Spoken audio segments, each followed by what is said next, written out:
Welcome back. We are continuing our discussion about being able to figure out volumes of kind of different shaped solids, and we did that by revolving graphs around the x or the y-axis.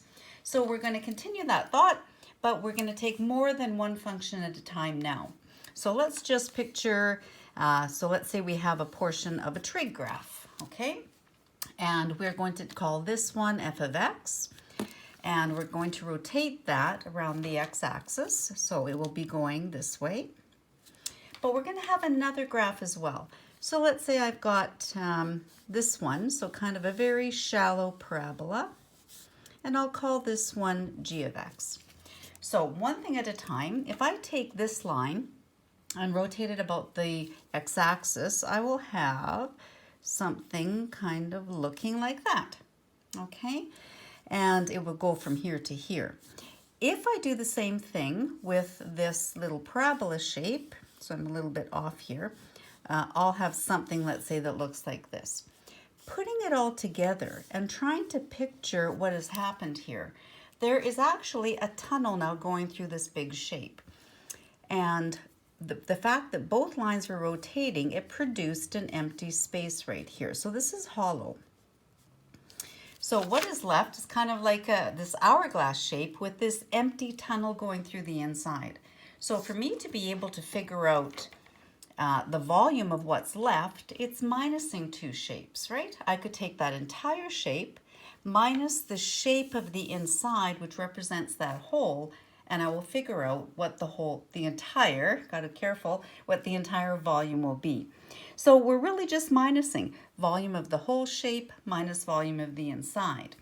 We are still going to do that idea of slicing, right? So if I now were to take one of these slices and picture what it looks like, that little slice right there, whoops, would look something like this, right? It's that disc, because previously we did that disc method.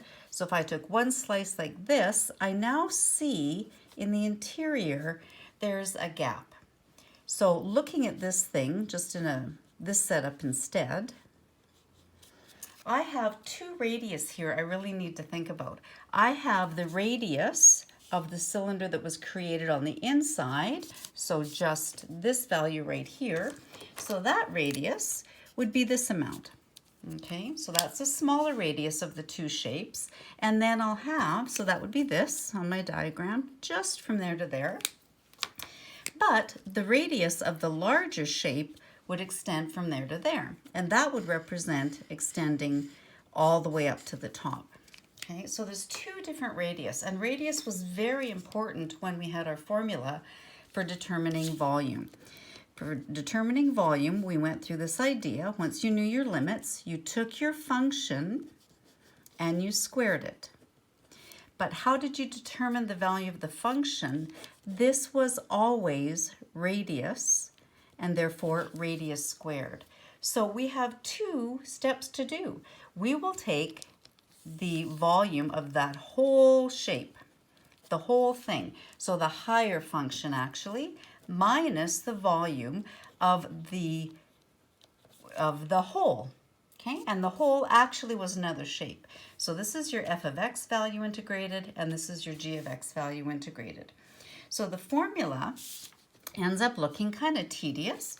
So we will have pi, which we always take to the outside, of, if I call this outside radius capital R, and I call this inside or smaller radius little letter r, what's happening is the whole shape came from that function, which would be r squared, and this would be in respect to x, so there would be x's here.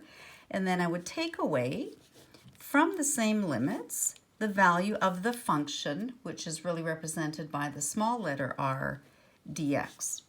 So through properties of integrals, I can actually combine these together, and it would be these values subtracted. So I really end up with r squared, capital R squared minus lowercase r squared dx. And this would be in cubic units because I am doing volume, and everything inside here would have to be written in terms of x. So all my formulas here are with x because I was integrating horizontally. Oops, sorry. there's my limits right there. These were values along the x-axis. So that's our thinking. So now let's just apply it to some problems. Diagrams are very, very useful, and your shading is very, very useful as well. So first example we'll do, I'm not going to write this all out, but the instructions will always be, find the volume of the solid generated by revolving some region.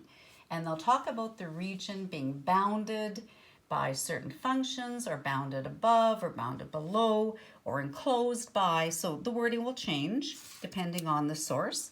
But the idea is the region for us here is bounded or enclosed by the following: y equals x, x equals 0, and y equals 1.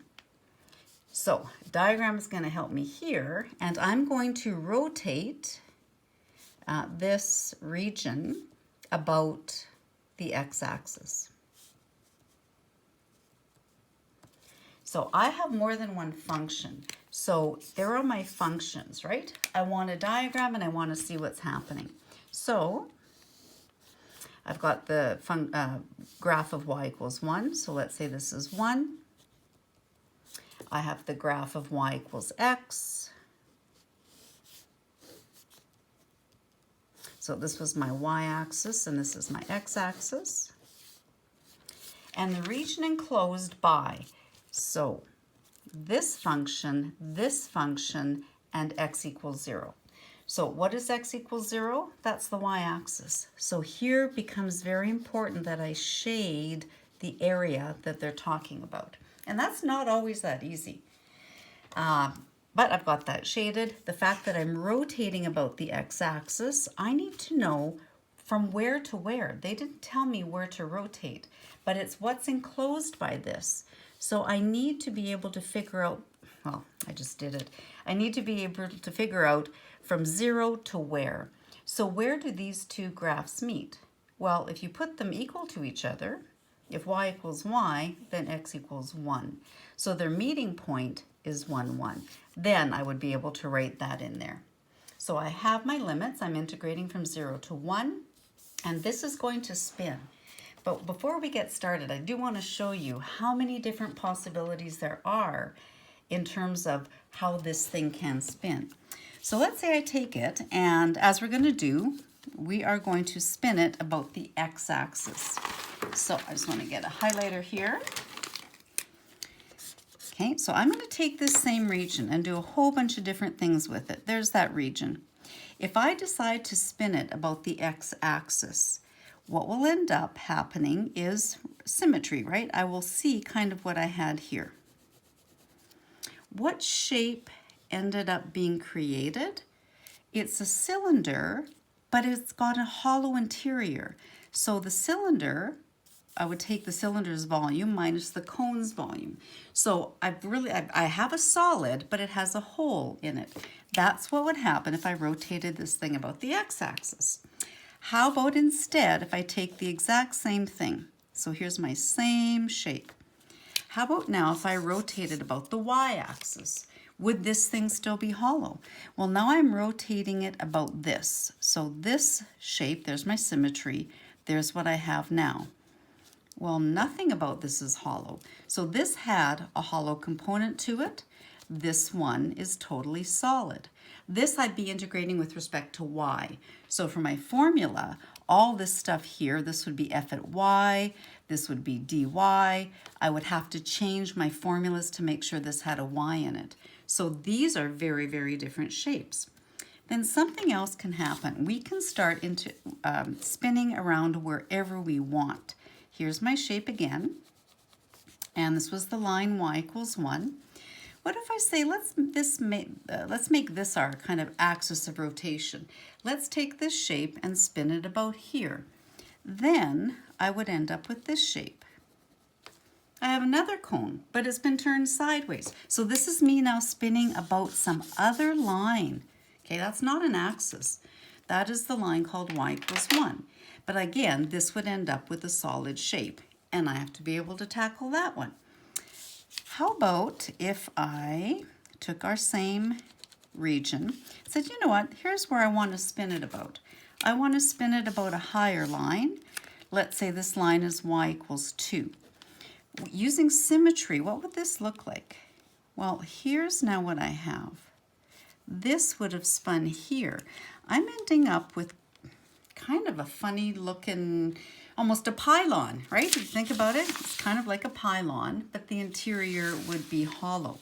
So I'm back to a hollow shape. Okay, so now I have a hollow shape. What if I do one last one here before we go back to the question? We knew that was 1. How about if okay, let's say I spin it about 1. Let's say my axis here is x equals 1. So spinning this by symmetry, there's my diagram, and I'm ending up now kind of with this shape, with a cylinder sitting the way a cylinder should, and again I've taken a cone out of it, so now I'm hollow here again. Okay, so with all these options, the diagram is so important. If something is solid, you would never use this thing called washer method. A washer method is literally like a washer you put in your tap so it doesn't leak. So it's a circle with a hole in it. That would need a washer method, that would not. That would not, this would, this would. And how you set everything up, whether you're doing it with respect to X or with respect to Y, depends, did you have a horizontal or a vertical axis of rotation? Okay, so here's our question. And so we have the nice easy one here. We're going to rotate it about the X-axis. So this is going to be spinning down. So this is going to be the resulting diagram. Okay, so now I have this idea here. I had y equals 1. So that, my first step, here's my axes. This y equals 1, I should draw the reflection of it. So the reflection of it would be down here. The other picture I had was this one, right? So this was my y equals x. I knew they met at 1. And so this was the region. So I would also draw this symmetrically down here. And here is what rotated. This is the solid part. This is what existed, so that's what's rotated. So I have 2 different radius here. I have a small radius, and then I have a large radius. Okay, so those are the 2 different r's that I would have to use in my integration formula. Okay, so if I'm going to continue on here then, so my first value, I'm going from 0 to 1. And this was this function right here. That was the higher one. So that is just 1, but 1 will be squared dx. Okay, so from that, and notice that squared is outside because this is radius, and this is the capital R. This is the radius of the big shape. This is the whole cylinder. Because the picture I have here is like this. That's the interior that actually isn't there. So this came from that line right there. And here was where I was rotating everything about. From there, I'm going to take away the inside radius. So the inside radius came from this right here. There's the radius, and it's going to be squared. So I'm still going from 0 to 1. This is now x, but it's being squared. Notice the position of these squaring. They're outside those radius, or outside the entire function. Just to help with my simplifying, I can put these together. So this would really be 1. This would be x squared. And then I would integrate. Okay, so at this point, it's pretty easy. I'm going to integrate from 0 to 1.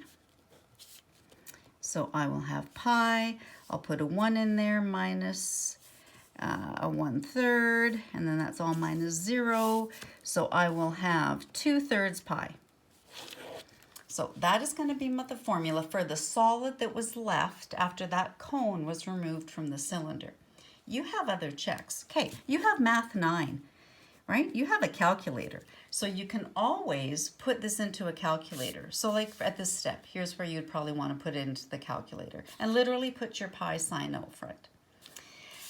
The other thing you could do is say, I did take Math 10, and this is something I should be able to figure out volumes of. So this cylinder, the height, if I think about the height of this cylinder, since it went to 1, the height is 1. The radius of this cylinder, since it went from 0 to 1, I know the radius is also 1. So I could use Math 10 geometry. Volume of a cylinder minus volume of a cone. So if I want to just do that check over here, I would have volume of a cylinder, which is pi r squared h, minus volume of a cone, which is pi r squared h divided by 3. All of these r's and h's are 1s. So when you're done, you have pi minus pi over 3, which is 2/3 pi. So that's a nice, quick, easy check in this case, because we knew the formulas for volumes of those 3D objects. And again, if you're requested, the units there would be units cubed. Okay, so wanted a diagram for that one. All right, another one. We'll do one more and then we'll look at a different idea here. So again, the preamble will be determine the volume of the solid. Now where? This is enclosed in the first quadrant, okay, and it's bounded by the y-axis, x equals 1, y equals e to the x, and y equals sine x.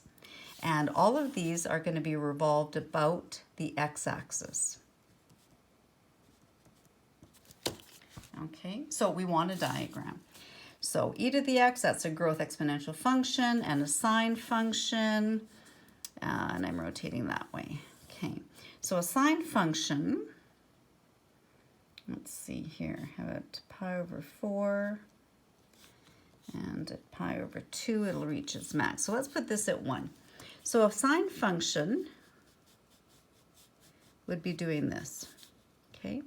That's a sine function. An exponential function will go through 1 and it's going to be increasing. So an exponential function will be doing that. So there's my two graphs. This is y equals e to the x. This is y equals sine x. These values, okay, pi over 4 is about 0.78. Pi over 2 is about 1.57. They're telling me that this area, so I have two of them. I've dealt with this one and this one. X equals 1 is a vertical line. If this is 0.75 and this is 1.57, maybe 1 is about right here. Okay, so here's another boundary. And the other boundary is the y-axis. Okay, so I've got this all partitioned off. This is what's going to be spinning. That shape is going to be what's rotating. So I want to see my reflections. So here's the x-axis. Okay, so I'm going to have my exponential function going down like this. I'm going to have a sine function doing something like this, and I'm going from here to here. So it's kind of hard to picture. Here is the revolution. I was only supposed to go up to 1. So that's the shape that I'm talking about. To have kind of a better look at it without all this writing, it would have looked like this, really. It's got this hole in it that came to a point, but it's open here. Okay. There, that, I don't know if that's any better. So again, it's almost like a pylon with this shape hollowed out in the center. All right, so I do have two radius. I have, this is my small one, and this is my large one, okay? So going through this information and setting everything up, and then having a look at if this makes sense to try and approach it algebraically or grabbing your calculator would be at the very end. So my idea, or the formula here, we will go pi. So where are you integrating from? Where they told you this region ended. They told you it ended at 1. And we're going here because the y-axis was the left side. So you're going from 0 to 1. So what is this interior, sorry, the big outside shape? That was e to the x, and we have to square it. So there's your whole shape. Now we're minusing the whole. So to minus the whole, it's still going from 0 to 1, and that became sine x, but we're squaring it because that's this inside function, which was sine x. We can put them together. So this would be e to the 2x minus sine squared. Okay. Can be done, but not for the weak of heart. You have a k here you'd have to undo when you're integrating.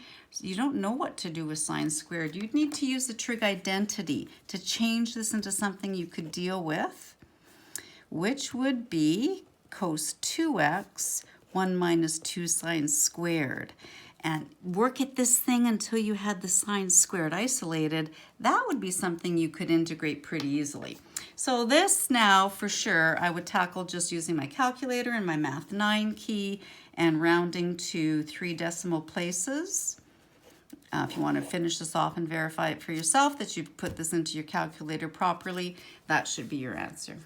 Okay, so that diagram made everything relatively easy, really. So the idea is it helps you know the higher function minus the lower function.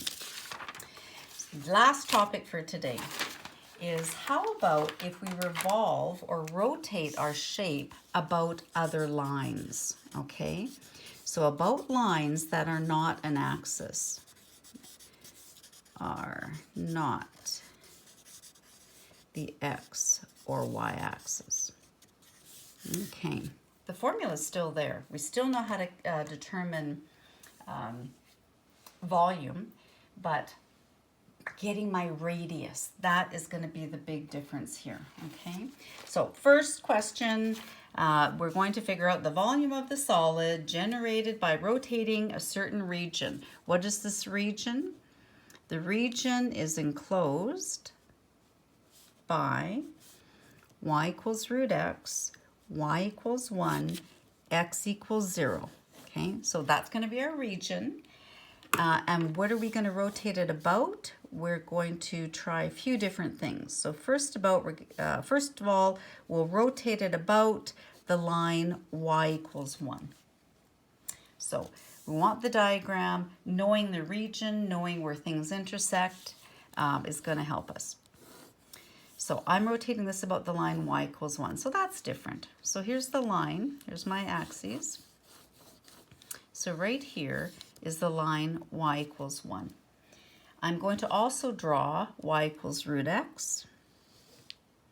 So where would these meet? I would need to put these equal to each other in a formula. So if y equals y, root x equals 1. So squaring both, I end up with a 1. Okay, so these are my axes. This is 1. I have y equals root x here. I have x equals 0, which is the y-axis, and I have y equals 1. So shade that in. This is what is going to be rotated. But what are we rotating it about? We're not rotating it sideways. Can you see that would just be a cone? We're not rotating it this way. That would be a cylinder with a dome dug out from it. This is what we're rotating about. Okay, so here's how we're spinning. We're taking this shape and rotating it this way. So, can you picture that? So symmetry, you draw your reflection, and now we have a cone. So here would be my cone. I still need, the key is always to get your radius, right? This is the radius. Well, had this been the x-axis, that would have been easy to figure out this radius. This radius is simply that function, but it isn't anymore. Okay, so whether I look above or whether I look below, I mean, it doesn't matter. What is this distance? It is a difference of something. This distance is always how far, if you are on this curve, how far are you from 1? So there's going to be a minusing to get the radius of this shape. And it will always be taking your axis of revolution minus your function. That will give you this value right here. So for me, it's going to be 1 minus root x. If our revolution line had been 8, y equals 8, then this radius would now be 8 minus root x. But then I will have my new radius. Now, this is a solid shape. I don't need to go do that washer method at all. This is simply me integrating, and figuring out what I'm going to have with my new radius. Okay. All right. So for us to go through all this information, my volume is going to be pi. I'm integrating from here to here, so 0 to 1, and I need my new radius. So the radius is always the distance from your axis to your function. So for us here, this radius is going to be 1 minus, what was this function? This function was root x. That's the radius, and that entire thing is what's going to be squared. So 1 minus root x squared. So this is not the washer. These two things are not separate. They didn't start separate. They're not being squared separate. It's working that whole thing out. So from here, choice, I probably expand it. So we would have 1 minus 2 root x plus x. Go through, finish your integration. Again, you're going to change that to x to the half, work everything through. To get an exact value, you should get pi over 6. Okay, so that's when we took this information and spun it around a line higher. Normally we spin it around y equals 0. Now we spun it around y equals 1. Okay, how about if we move it even, or we use our axis of symmetry even higher? So now we're going to spin it about y equals 2. So the original diagram is not changing. So I had y equals 1. I had this function, right? So this was my region that we are spinning. This is my y equals root x. But now this is my axis. Here's where I'm spinning about. This y equals 2. So for me to now do my symmetry drawing, this y equals 1, it was 1 unit below here. So now 1 unit above it brings me to here. So there's part of my drawing.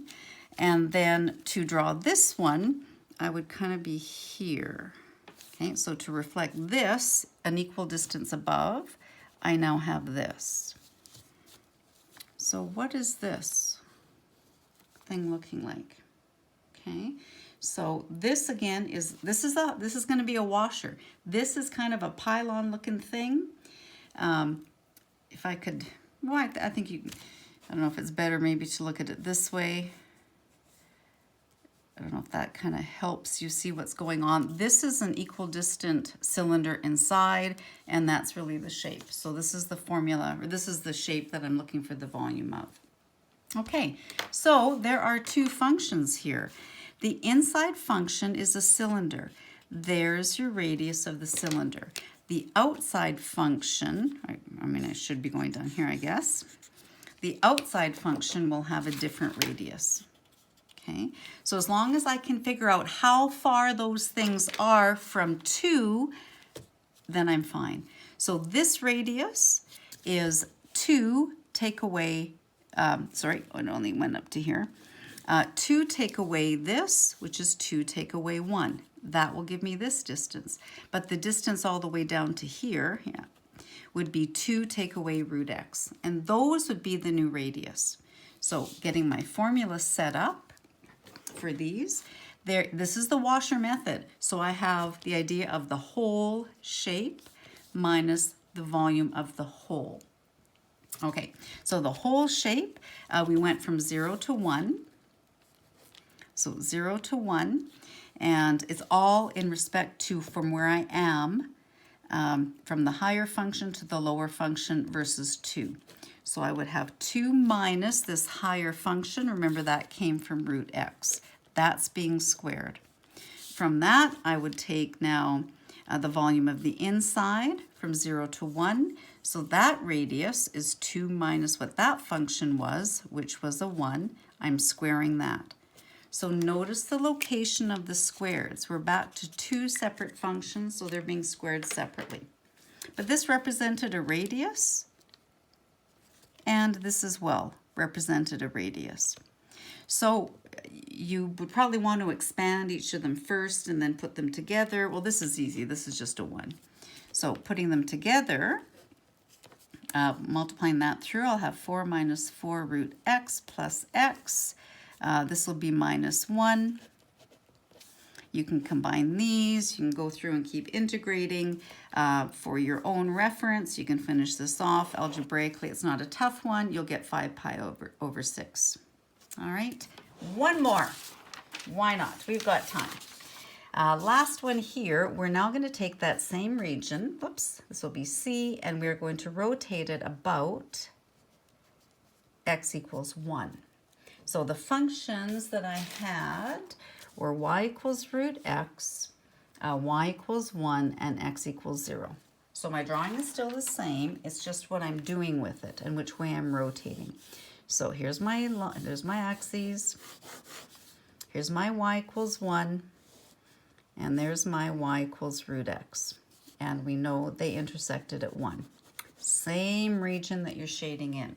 But your axis of rotation is now x equals 1. So this is your axis of rotation.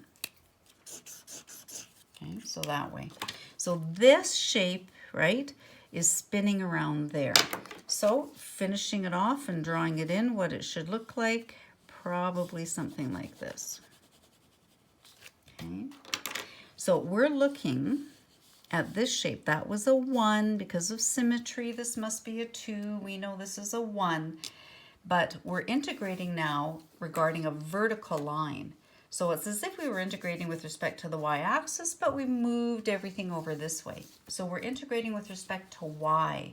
So that's when I need that C and that D. So these are the values that become your limits. We're integrating from here to here. This shape, so it's like a tank, right? There's my cylinder, and this dome inside has been hollowed out. That's kind of a hard one to draw, but that's what I'm going for. Cylinder, but the dome has been taken out. That's empty. Okay, so everything in terms of radius is with respect to here now. This is where you count radius from. So the radius for the cylinder, right, would be this big distance from right there to there. That would be the radius of the cylinder. The radius of the dome would be from 1. Very important now, this, right, from 1 to my function. And everything needs to be in terms of y. So this formula isn't good for me anymore. Changing that, that would be y squared equals x. So my formula for the dome part here is there, and now it's in relation to, or in respect to y. Okay, so this is like my C, this is my D, there's now my function. I have a big radius and I have a small radius. So putting that together, we're integrating from 0 to 1. These are now y values. So the big formula here, what is that radius? Well, it's 1 minus 0. That's being squared. dy. That's the big, this is the whole shape. Now I'm going to minus the volume of the whole. So the volume of the whole went from 0 to 1, and the radius is how far this graph was from 1, so it's 1 minus y squared dy. So pretty much you're home free now. Oh, and I forgot my squared right there. So putting them together, that's just a 1. So volume will be from 0 to 1. I have 1 minus, okay, so if I work this out, this is 1 minus 2y squared plus y to the 4. So I'm going to minus all that. So minus a 1 plus a 2y squared minus a y to the 4. This will be gone. So really this is all that's going to be left in your work. Carrying it through algebraically, you should end up with volume is 7 pi over 15. Okay, so that covers a lot of stuff. You definitely want to have your diagrams. There's all sorts of different things that can happen in terms of, do you end up with a hollow? Then you need a washer approach where you have 2 different radius. If you don't end up with a hollow, then you're just taking the normal formula and making sure you're picking the right radius though. If the rotation axes were not the x and the y axes, there's a little bit of manipulation to do. So have a look, some Math Excel questions to do, and some in your textbook. Thanks for listening.